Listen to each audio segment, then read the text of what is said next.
Good evening. We start tonight with a cruel act of vandalism that saw dozens of Muslim grave sites, the resting places of babies and small children, desecrated near Watford. More than 80 graves in a Muslim burial section at Carpenters Park Cemetery were targeted in the attack, condemned as cowardly by local officials. As police investigate, those who have loved ones buried there are forced to come to terms with yet more devastation, even after death. Our correspondent Simon Harris reports. In a Muslim burial ground in Hertfordshire, dozens of graves have been vandalised. Name plaques pulled up or knocked over, some broken beyond repair. Maria's first baby died during childbirth 16 years ago. She was close to tears when she saw the damage to her daughter's grave. It's hard to come to the cemetery already to visit your dead because it makes you miss them. But to hear news like this, it's even harder. At the grave of another baby girl, the family discovered smashed flower pots. The pots that we had in my niece's grave have been broken. We'd normally come, sit here, pray, clean up her grave, but due to it being a crime scene right now, we're not allowed to touch anything. I came to visit my father and I discovered that his name plaque had been knocked and removed from its position, and it's actually the wooden pole is snapped. Coming to see my mother-in-law and my sister-in-law and their graves being affected like this, really sad, really sad.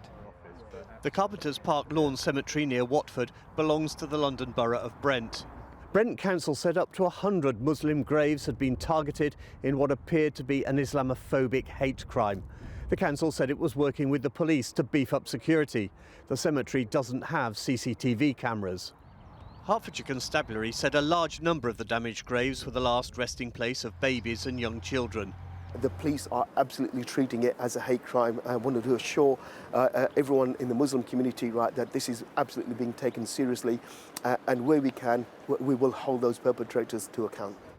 Police were alerted to the attack yesterday morning and word quickly got around. I absolutely cannot understand how anyone could desecrate a graveyard, somewhere that's supposed to be for peace and serenity.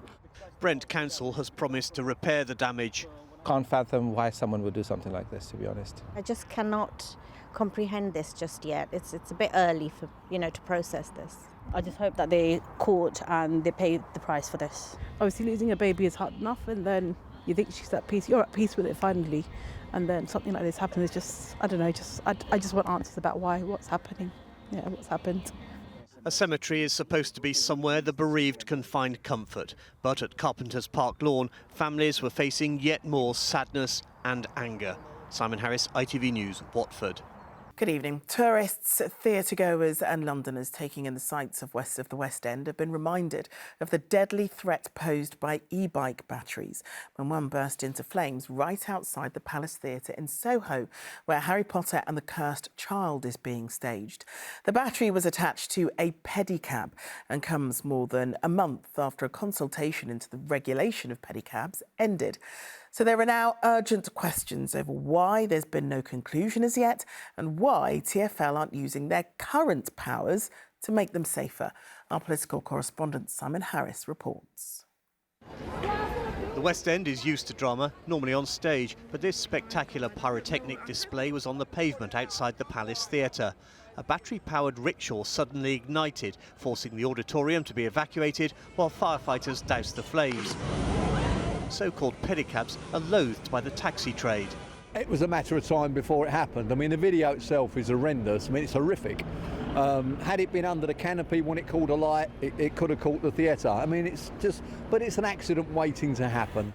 It's not the first time it's happened. In 2022, a pedicab store underneath the arches in Southwark went up in flames. And the same thing at another nearby store not far away in 2024. Little wonder that tourists at the Palace Theatre today weren't exactly keen to try the pedicab experience. Disaster. It's unsafe. Would you go on one? No. I wouldn't go on it.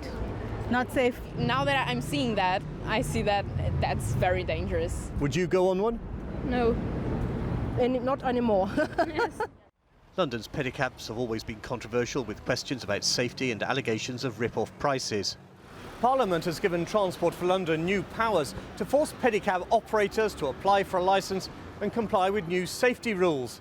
But the legislation was passed more than 12 months ago and still isn't being used. A TfL spokesperson said the consultation on pedicabs has now closed and we are considering consultation responses.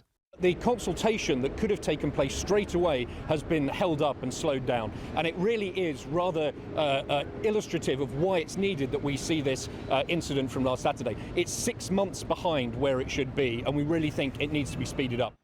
London's fire chiefs have repeatedly warned about the dangers of some lithium batteries. Last week, a man was filmed climbing onto the roof of a building in Whitechapel to escape the inferno after an e-bike battery caught fire. When they are potentially overcharged, or have a defect within, or become penetrated, damaged in some way, there is an enormous amount of energy that they emit, they gas off, and there is a risk of a significant fire and explosion. Tonight, the London Pedicab Welfare Association, which represents operators, said it encouraged its members to store lithium batteries in fireproof metal boxes. Simon Harris, ITV News, Soho.